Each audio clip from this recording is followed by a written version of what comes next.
So, yun, okay. Recap ulit tayo, no? So, meron tayo ditong slab na gapak. Yung topping niya sa slab is may portion na gapak, no? So, hindi pa naman siya totally malala, pero as much as possible sana agapan natin kaysa naman lumaki pa, no? So, trinay namin siyang i-repair, alisin yung gapak, pero ang ending is hindi talaga siya namin kayang i-restore na sa dati niya.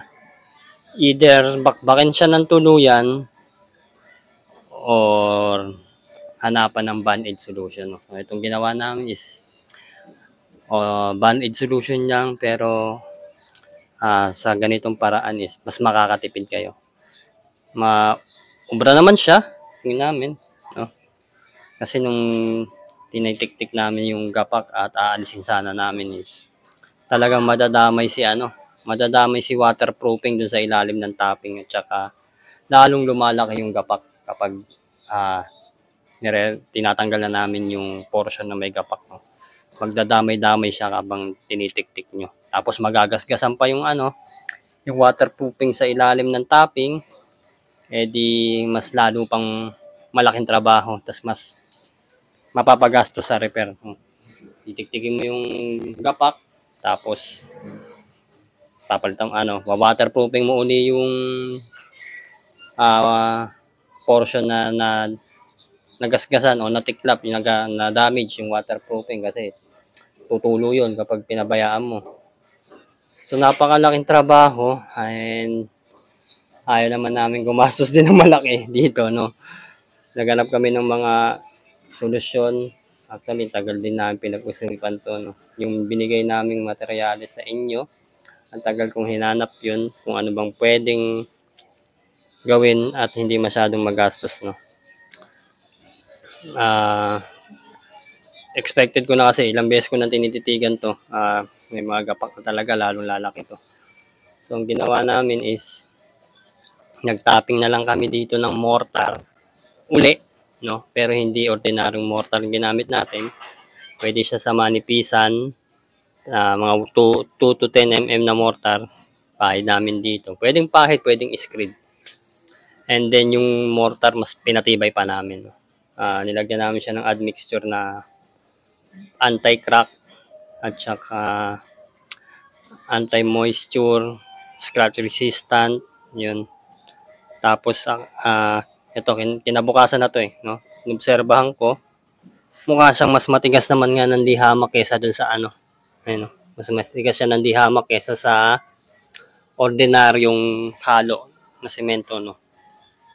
Kung tutusin, kung kinabukasan tapos ordinaryong halo to, mai-scratch mo pa Ito hindi no.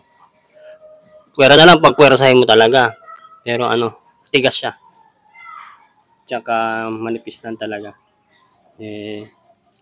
Tapos pinalapot pa natin siya, nilagyan pa natin ng admixture. Tingin ko naman kumulat parang naging siya, may pagka-rubber konti. Nagkalagkit ng konti yung halo. Sana naman talab to. Although gapak pa sa loob, may gapak pa sa loob yan. Pero yung topping niya at saka yung crack niya dito, hairline crack niya sa mga slab, nawala na. Tapos hindi naman nagka-crack, tingin ko kasi anti-crack nga yung binili natin. At hindi na siya papasukin ng tubig. Yung crack plus iwa-waterproofing pa natin to na pwedeng expose sa araw. Itong kulay brown na to. Yan, waterproofing to para hindi rin tagusin ng tubig tong sokalo natin, waterproofing yan. Diretso na natin yan dito sa sahig. Para hindi napasukin ng tubig yung pinaka-hairline crack at hindi na siya magtuloy-tuloy na lumaki pa yung gapak. No? So, ang lesson dito is kung sana inalam na namin agad kung paano magandang solusyon dito. Sana inaplayan ko na agad ng admixture yung pinaka-topping namin. Tapos, kahit ordinaryong halo lang, basta yung admixture mo maganda, yung anti-crack. Maglaking bagay na yun, hindi magka-crack. Tapos, pag di nag-crack, hindi na siya masyado sisipsip ng tubig at hindi na magkakaroon ng mga kapak-kapak. Yung moisture kasi nagkukos din ng gapak sa experience namin, no? Moisture at saka galaw ng lupa. Yun lang naman yun. Tapos kung medyo busy dito kasi naglaro yung mga bata din. Pero kung matibay yung topping nyo, yun, sigurado ko hindi na yan magkagapak. Yung una kasi hindi naman to gapak eh. Yung pagtagal, after 1 year ng construction na itong bahay namin, no? Ayun, nagkaroon siya ng gapak. Ito, sana naman naging effective naman tong ginawa namin. May gapak siya sa loob pero wala nang hairline crack. Plus iwa-waterproofing pa namin to. No. Yun lang naman at sana ginawa lang namin ng tama nung umpisa pa lang. Kung kilala ko na yung admixture na yun nung umpisa pa lang eh. Although kasi nung ginagawa namin to, tinatapingan na nagmamadali din kami. Pero mas maganda sana na umpisa pa lang, lagyan nyo na ng admixture.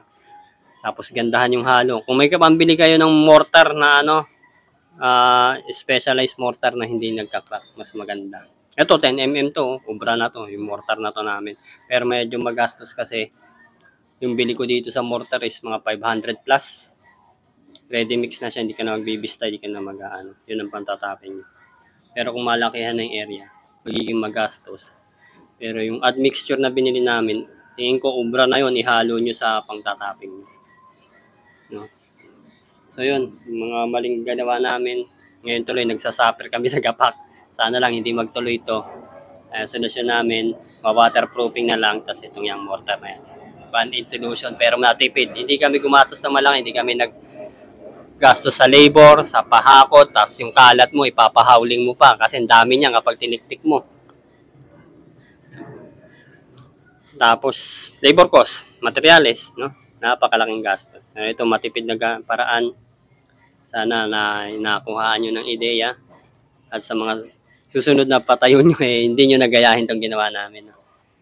Yun lang naman. Sana may natutunan kayo dito sa mga tama at mali namin ginawa sa pagtayo ng bahay namin dito.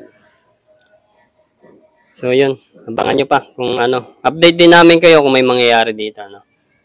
Ayun, sa mga susunod pa nating video at sa mga tama at mali pa nating ginawa dito sa munti naming bahay. Thank you at sa mga susunod pa nating video.